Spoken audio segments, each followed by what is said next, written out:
दोस्तों नमस्कार, स्वागत है आप सभी का ऑनलाइन निडाफो स्टडी यूट्यूब चैनल पर। जैसा कि दोस्तों आप जानते हैं किसी भर्ती संबंधित कोई भी जानकारी होती है आप सभी का ऑनलाइन निडाफो स्टडी चैनल के माध्यम से दी जाती है। उसी का मैं इस वीडियो में हम बात करने वाले हैं प्राथमिक शिक्षक भर्ती से बीएड बहाल के संबंध में जो सुनवाई है वो खत्म हो चुकी है। इसके अलावा बीएड को लेकर कोर्ट के माध्यम से जो ऑर्डर दिया गया उसके बारे में बात की जाएगी। साथ ही अगर बात की जाए टीजीटी पीजीटी भर्ती को लेकर, इसके अलावा 19,000 और इसके अलावा 6,800 प्राथमिक भर्ती के बारे में और नई एल टिकट शिक्षक भर्ती को लेकर भी हम बात करेंगे। तो वीडियो को जल्दी से लाइक कर दें, साथ ही शेयर कर दें और चैनल को सब्सक्राइब कर लें, जिससे कि जानकारी आप सभी को ऑनलाइन निडाफो स्टडी चैनल के माध्यम से रियल ऑथेंटिक सबसे पहले मिलती रहे। चलिए दोस्तों वीडियो शुरू करते हैं। मैंने आप सभी को सुबह के वीडियो के माध्यम से बताया था कि बीएड को लेकर आज की तारीख में सुनवाई होने वाली है। कोर्ट नंबर 33 के अंदर सीएल नंबर 77वें नंबर पे मामला लगा हुआ था और इसको लेकर आज होने वाली सुनवाई यहाँ पे खत्म हो गई है। नीचे आप सभी के सामने देखने के लिए मिल जाएगा, प्रतीक मिश्रा एंड अदर्स के माध्यम से इस याचिका को दाखिल किया गया था। मामला क्या है वो आप सभी जानते हैं कि यहाँ पे जो यूपी टीईटी करने वाले बीएड अभ्यर्थी थे उनके प्रमाण पत्रों पर रोक लगाने को लेकर कहा गया था। इसके अलावा उत्तर प्रदेश प्राथमिक शिक्षक भर्ती से बीएड को बहाल करने के लिए प्रतीक मिश्रा ने याचिका को दाखिल किया था।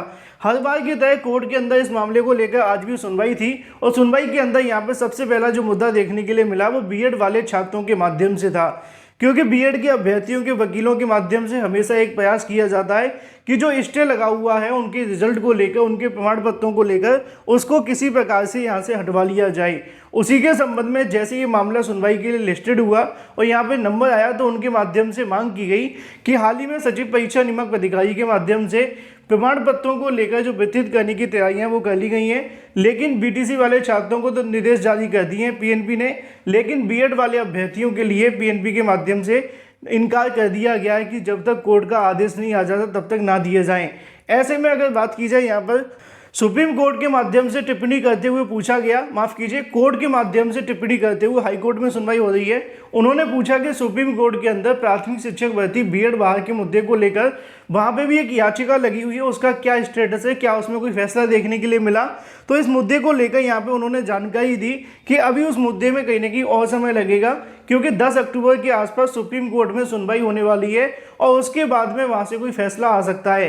तो यहाँ पे अगर बात की जाए, जो बीएड वाले छात्रों ने मांग रखी थी कि उनके प्रमाण पत्रों पर जो रोक लगाई गई है उसको हटा दिया जाए, उनको प्रमाण पत्र दे दिए जाएं, कोर्ट के माध्यम से इस बात को लेकर बिल्कुल भी स्वीकार नहीं किया गया और एक बार फिर से बीएड वाले छात्रों को झटका देते हुए यहाँ पे ऑर्डर जारी किया कि उनको यहाँ से अभी प्रमाण पत्र के लिए इंतजार करना पड़ेगा जब तक इस याचिका पर फैसला नहीं आ जाता।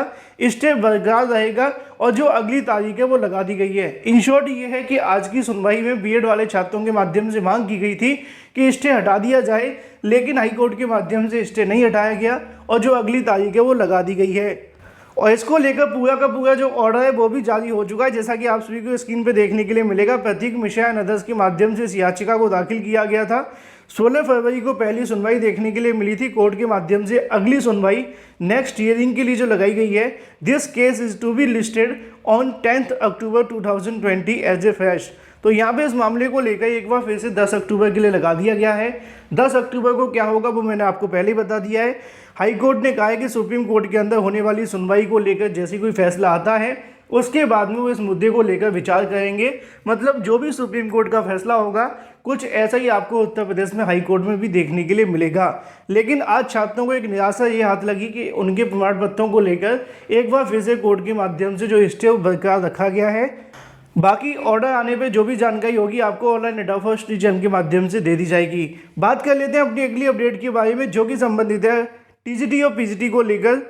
टीजीटी पीजीटी 2022 की जब से आवेदन खत्म हुआ, आवेदन खत्म हो जाने के बाद हर एक अभ्यर्थी के मन में सवाल है कि टीजीटी पीजीटी की परीक्षा कब होगी, एग्जाम डेट कब तक देखने के लिए मिलेगी। लगातार अभ्यर्थियों के माध्यम से माध्यमिक शिक्षा सेवा चयन बोर्ड जाकर इसके बारे में जानकारी मांगी गई तो चयन बोर्ड ने अपने हाथ खड़े करते हुए कह दिया कि हमारे पास सदस्यों की कमी है और जब तक सदस्य नहीं आ जाते तो यहाँ से चयन बोर्ड परीक्षा की तारीखों का ऐलान नहीं करेगा।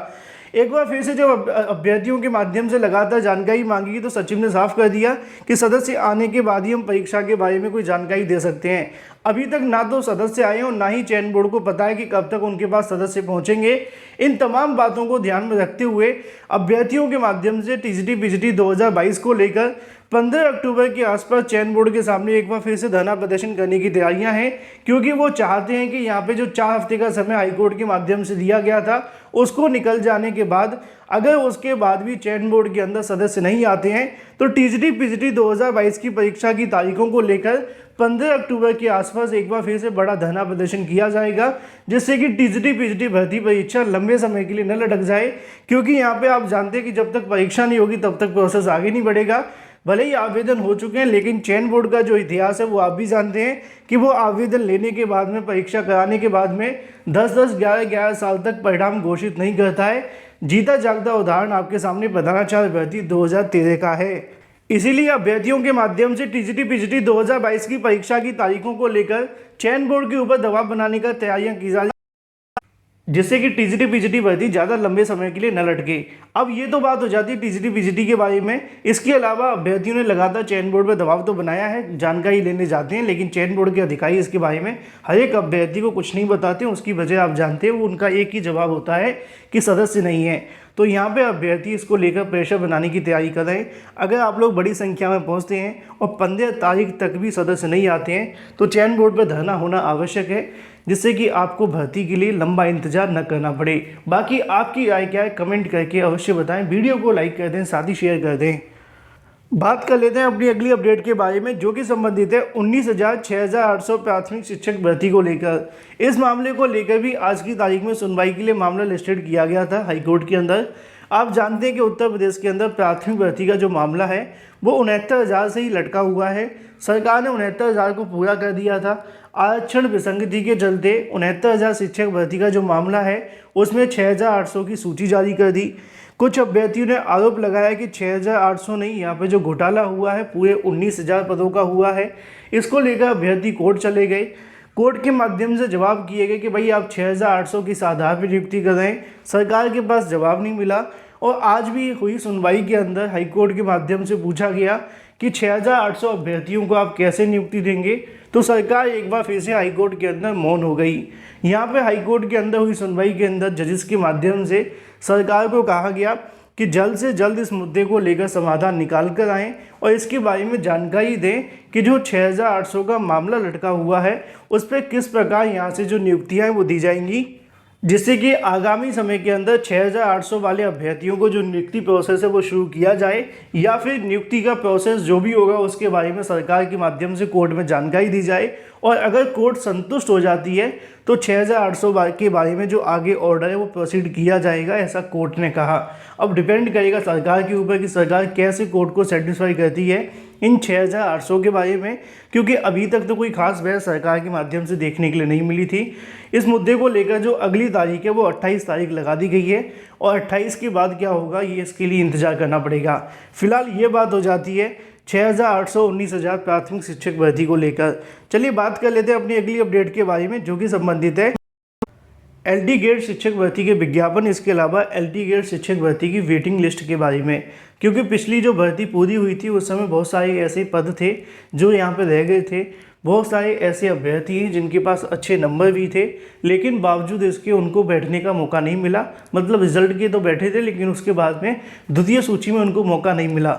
इसी के संबंध में अभ्यर्थियों के माध्यम से एलडी ग्रेड के संबंध में, नई एलडी ग्रेड शिक्षक भर्ती के संबंध में उत्तर प्रदेश लोक सेवा आयोग जाकर ज्ञापन सौंपने का कार्य किया गया। छात्रों के माध्यम से उत्तर प्रदेश लोक सेवा आयोग में जाकर बात की गई कि जो एलडी ग्रेड शिक्षक भर्ती के विज्ञापन को लेकर इंतजार करना पड़ रहा है, आखिर इसमें इतनी देरी क्यों हो रही है और इस मामले को लेकर और कितना इंतजार करना पड़ेगा।